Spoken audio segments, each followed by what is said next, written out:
Hello friends, इस video में हम लोग न्यूटन्स फर्स्ट लॉ ऑफ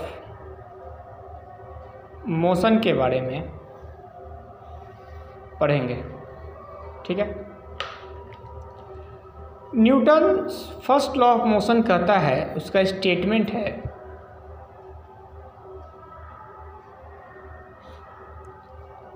कि अगर if the net force on a body is zero, that means the acceleration of the इन उस body का ऑफ दैट बॉडी या ऑफ द बॉडी है ना बिकम्स जीरो। ठीक है। कहने का मतलब क्या हुआ? कहने का मतलब ये हुआ कि अगर किसी बॉडी पर एफ नेट जीरो है, ठीक है, इसका मतलब उस बॉडी का एक्सेलरेशन जीरो होगा, या एक्सेलरेशन जीरो है तो उस बॉडी का नेट फोर्स जीरो होगा।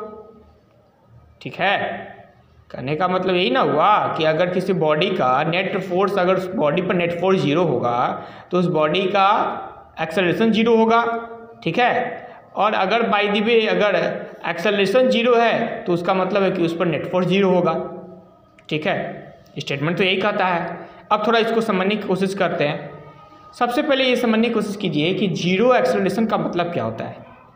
जैसे a बराबर जीरो, इसका मतलब होता है जीरो एक्सेलरेशन। तो जीरो एक्सेलरेशन का मतलब होता है कि या तो बॉडी, अगर किसी बॉडी की एक्सेलरेशन जीरो है, इसका मतलब ये हुआ कि या तो बॉडी रेस्ट में है, या वो जो बॉडी है वो मूव कर रहा है। Body is in uniform motion. Body जो है वो एक यूनिफॉर्म मोशन में होना चाहिए। ये ना बात होगी। जैसे या तो बॉडी रेस्ट में होगा और नहीं तो यूनिफॉर्म मोशन में होगा। यूनिफॉर्म मोशन में कांस्टेंट स्पीड से चलेगा। यूनिफॉर्म मोशन का मतलब क्या होता है? कांस्टेंट स्पीड से। समझ रहे हैं? बात को समझिए। Newton's first law of motion का स्टेटमेंट है, if the net force on a body is zero, the acceleration of the body becomes zero. ठीक है। तो ये इसका मतलब ये हुआ, यानी कहने का मतलब अगर किसी बॉडी पर जो नेट फोर्स वो जीरो है, ठीक है, तो उस बॉडी की एक्सेलरेशन भी जीरो होगा। उसके पास कोई एक्सेलरेशन नहीं होगा। जैसे मान लीजिए कि मैं एक डायग्राम बना रहा हूँ। अब मान लीजिए एक ब्लॉक ले लिया जिसका मास m है। अब देखिए कि ये नीचे में वेट mg लगाता है, आपको पढ़े ही होंगे। ऊपर में नॉर्मल फोर्स लगेगा, नॉर्मल रिएक्शन लगेगा। और मान लीजिए कि ये यहाँ F1 लगा दिया और ये मान लीजिए F2 लगा दिया, और मैं कह रहा हूँ कि न्यूटन्स फर्स्ट लॉ अप्लाई करो, तो आप कहोगे कि बाय न्यूटन फर्स्ट लॉ ये हमारा एक दोनों बराबर हो जाएगा। ठीक है। ये हमारा n बराबर mg हो जाएगा, है ना। ये फर्स्ट लॉ के थ्रू ये हो जाएगा। तो इससे क्या होगा? ये इसको कैंसल आउट कर देगा, ये इसको कैंसल आउट कर देगा। तो इस जो बॉडी है इस पर एफ नेट कितना हो जाएगा? जीरो हो जाएगा। और एफ नेट जीरो हो जाएगा तो इस बॉडी का एक्सेलरेशन भी कितना हो जाएगा? जीरो हो जाएगा। ये ना मतलब हुआ। कहने का मतलब क्या हुआ कि अगर मान लीजिए कि कोई मास है ना, कोई ब्लॉक है, उसका जो मास m है, ऊपर में नॉर्मल रिएक्शन लग रहा है, नीचे वेट mg इधर, तो क्या करेगा? ये जो अपोजिट जो है इक्वल फोर्सेस एक दूसरे को कैंसल आउट करेगा। कैंसल आउट करने से नेट फोर्स होगा, जीरो होगा। और इस वजह से क्या होगा? उस पर जीरो एक्सेलरेशन होगा। इस ब्लॉक का क्या होगा? एक्सेलरेशन जीरो होगा। तो Newton's first law of motion यह कहता है कि अगर किसी बॉडी पर जो नेट फोर्स है, अगर वो जीरो है, अगर नेट फोर्स जीरो है, तो उस बॉडी का जो है हमारा एक्सेलरेशन भी क्या होगा? उस बॉडी का एक्सेलरेशन भी क्या होगा? ऑटोमेटिक जीरो ही होगा।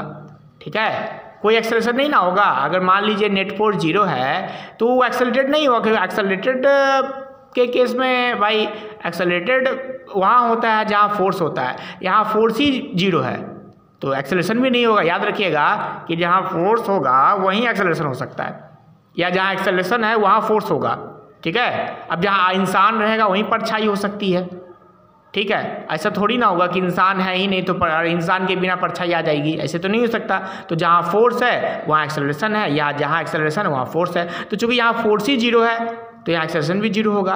अब जहाँ अब इसके बाद जो है सेकेंड लॉ में हम लोग देखेंगे कि जहाँ एक्सेलरेशन होगा या फिर जहाँ फोर्स होगा तो एक्सेलरेशन कैसे वहाँ प्रेजेंट होगा, या एक्सेलरेशन के से थ्रू फोर्स कैसे होगा, यानी वहाँ नॉन जीरो फोर्स के बारे में, नॉन जीरो एक्सेलरेशन पढ़ने वाले हम लोग। खैर वो दूसरा टॉपिक है, उस पर मैं वीडियो बनाऊंगा। फिलहाल Newton's first law of motion का स्टेटमेंट आप लोग देख लीजिए मेरा, है ना। आई होप कि आपको ये समझ में आया होगा। मैं फिर से दोहराऊँ कि इसका जो स्टेटमेंट है वो यही कहता है कि अगर किसी बॉडी पर जीरो फोर्स होगा, नेट फोर्स जीरो होगा, तो उस बॉडी का एक्सेलरेशन जीरो होगा, यानी बॉडी एक्सेलरेटेड नहीं होगा। क्योंकि एक्सेलरेटेड नहीं होगा इसका मतलब क्या होगा, नो एक्सेलरेशन मतलब क्या होगा, कांस्टेंट वेलोसिटी यानी यूनिफॉर्म मोशन।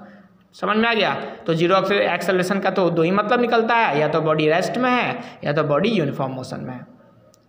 तो आई होप कि आपको ये इस वीडियो में समझ में आया होगा कि Newton's first law of motion क्या है। मैंने एक एजुकेशनल हब से नाम से चैनल बनाया है।